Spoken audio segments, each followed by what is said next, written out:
Пехчевските ловџи сакаат повторно да ги вратат терените за лов со кои порано стопанисувале речиси 15 години.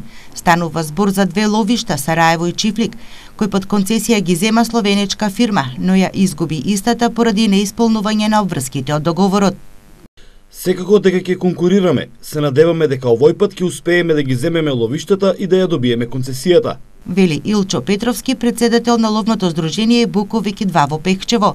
Дека работата со словенечката фирма е завршена и дека ќе се бара нов концесионер за овие ловишта, потврдува и градоначалникот на општина Пехчево. Имавме концесионер кој што ја откаже концесијата. Сега во постапка се заврши таа процедура за старата концесија. После изборите очекуваме Министерството да распише нова концесија па да стартуваме со нов концесионер. Повеќе здруженија од истокот лани побараа законски измени поради нетранспарентното доделување на концесиите. Освен пехчевските ловџи, од земање на концесија на ловиштето Огражден побараа и беровските ловци.